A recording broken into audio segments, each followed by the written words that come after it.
আসসালামু আলাইকুম শিক্ষার্থীরা, সবাইকে সহজে পড়া শিখিতে সাদর আমন্ত্রণ। আজকে আমরা সপ্তম শ্রেণীর বাংলা প্রথম পত্র বই থেকে কবি সুফিয়া কামাল রচিত সাম্য কবিতাটি সহজ সরল ভাষায় প্রতিটি লাইনের ব্যাখ্যা এবং বিশ্লেষণ পড়ব।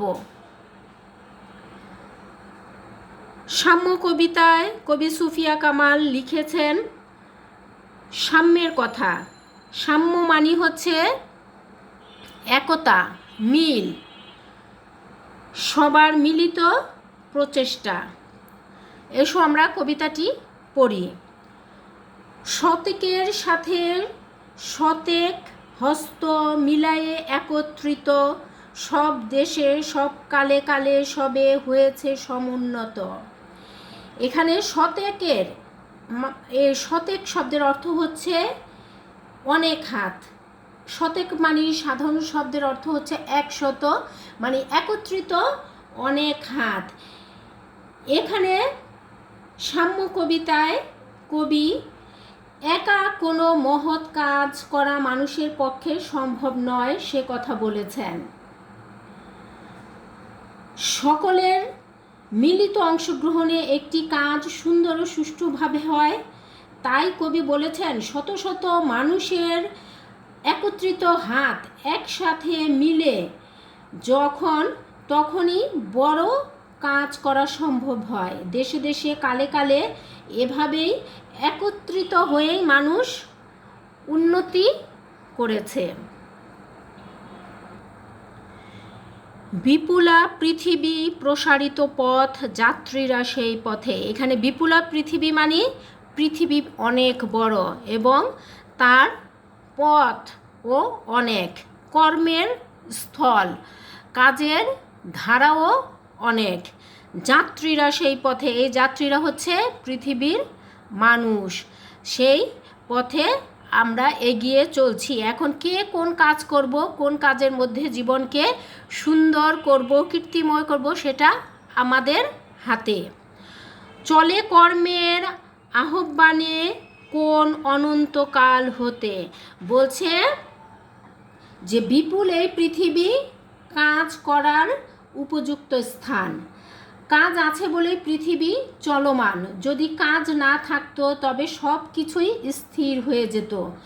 কর্মের আহ্বানেই মানুষ সৃষ্টির শুরু থেকে পথ চলছে। কাজ আছে বলেই মানুষ ও পৃথিবী টিকে আছে। আমি কিন্তু লাইন ধরে ধরে তোমাদের ব্যাখ্যাগুলো বুঝিয়ে দিচ্ছি। মানব জীবন শ্রেষ্ঠ কঠোর, কর্মে সে মহিয়ান, সংগ্রামে আর সাহসে প্রজ্ঞা আলোকে দীপ্তিমান। বলছে মানব জীবন শ্রেষ্ঠ এবং কঠোর। এখানে মানুষ হিসেবে জন্মগ্রহণ করলেই শুধু মানুষ হওয়া যায় না, এজন্যই মানব জীবন কঠোর।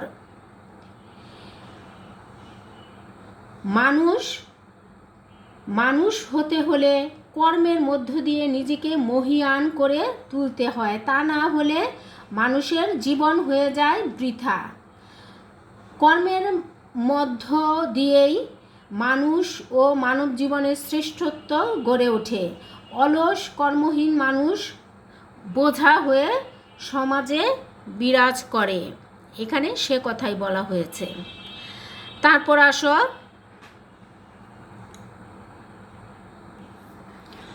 সংগ্রামে আর সাহসে প্রজ্ঞা আলোকে দীপ্তিমান।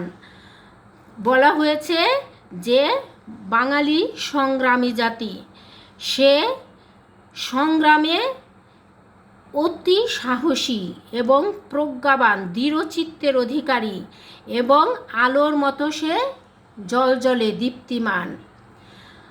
পায়ের তলার মাটিতে আকাশের সম্মুখে সিন্ধু জলে, বিজয় কেতন উড়ায়ে মানুষ চলিয়াছে দলে দলে। খুবই গুরুত্বপূর্ণ লাইন। মানুষ সম্মিলিতভাবে কাজ করে পৃথিবীতে বিজয়ের কেতন উড়িয়ে সবসময়ই এগিয়ে চলেছে। সাহসে, সংগ্রামে, জ্ঞানে ও কর্মের মাধ্যমে মানুষ পৃথিবী, আকাশ, সমুদ্র সব জায়গা জয় করে বিজয় পতাকা উড়িয়ে দলে দলে এগিয়ে চলছে। এখানে সেই কথাই কবি অতি সুন্দরভাবে কবিতার ভাষায় আমাদের বুঝিয়ে বলেছেন। কবিতাটা সংক্ষেপিত, বড় হয়ে তোমরা আরও বিস্তারিত পড়বে। ছোট কবিতা ছিল, সংক্ষেপিত। এবার আমরা শব্দার্থ টিকা পড়ে নিব। শতেক শব্দের অর্থ 100। সমুন্নত, অতিশয় উঁচু, বিপুল, বিশাল, প্রসারিত, বিস্তার লাভ করেছে এমন, অনন্ত, যার অন্ত বা শেষ নেই, মহিয়ান, সুমহান, সংগ্রাম অর্থ লড়াই, প্রজ্ঞা অর্থ গভীর জ্ঞান, দীপ্তিমান অর্থ উজ্জ্বল, সিন্ধু সমুদ্র বা সাগর, কেতন অর্থ পতাকা।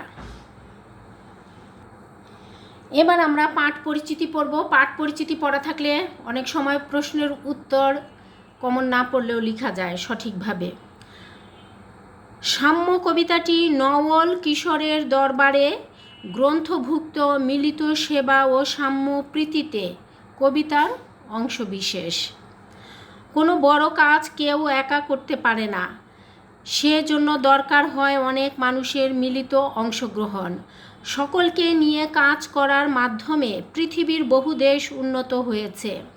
পৃথিবীর অনেক মহৎ কাজের পেছনেই ছিল মানুষের সম্মিলিত প্রচেষ্টা, মানে সবাই মিলে কাজ করা।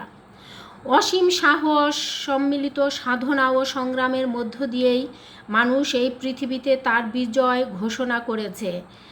এই যে কদিন আগে খেলা হয়ে গেল, অস্ট্রেলিয়া বনাম বাংলাদেশ, বাংলাদেশ জিতলো, সম্মিলিতভাবে জিতেছে না খেলে, সেটাই মানে সবাই মিলে চেষ্টা করলে কাজ সহজ হয়।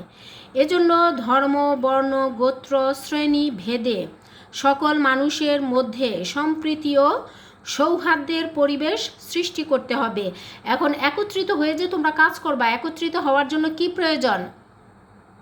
সম্প্রীতি, সবাই একসাথে মিলেমিশে থাকার ইচ্ছা, মনোবল, সেটার কথাই বলা হয়েছে। এবার কবি পরিচিতিটা একটু পড়ে নেই। কবি সুফিয়া কামাল 1911 সালে বরিশালে জন্মগ্রহণ করেন। তিনি ছিলেন একজন সফল সংগঠক ও নারী নেত্রী। তিনি ভাষা আন্দোলনে সক্রিয়ভাবে অংশগ্রহণ করেছেন এবং সকল আন্দোলন সংগ্রামে নারীদের অংশগ্রহণ করার জন্য উদ্বুদ্ধ করেছেন। স্বাধীন বাংলাদেশে নারী জাগরণ, বিশেষ করে নারীদের সম অধিকার প্রতিষ্ঠার আন্দোলনে তিনি অগ্রণী ভূমিকা পালন করেছেন। তার উল্লেখযোগ্য কাব্যগ্রন্থ সাঁঝের মায়া, মায়া কাজল, কেয়ার কাটা। তিনি 1999 সালে মৃত্যুবরণ করেন। খুব সংক্ষেপে তার এখানে জীবনী দেয়া হয়েছে, তার পরিচিতি তুলে ধরা হয়েছে, সেটা আমরা পড়লাম। এই কবি পরিচিতি থেকেও কিন্তু বহু নির্বাচনী প্রশ্ন হয়। অনেক সুন্দর একটি কবিতা আমরা পড়লাম। শেষ করছি আমি আজকে আমাদের ক্লাস। আশা করি সবাই ভালো বুঝতে পেরেছো। প্রতিটা লাইন ধরে ধরে আমি কিন্তু ব্যাখ্যা বুঝিয়ে পড়িয়েছি। ওই ব্যাখ্যাগুলো পড়লেই তোমরা পরীক্ষার খাতায় সুন্দর মতো লিখতে পারবে এবং নিজেদেরও বোঝার ক্ষমতা বাড়বে, দক্ষতা বাড়বে। সবাই সহজে পড়া শিখিকে সাবস্ক্রাইব করো, লাইক দিও, বন্ধুদের মাঝে শেয়ার করো। ধন্যবাদ সবাইকে। আসসালামু আলাইকুম।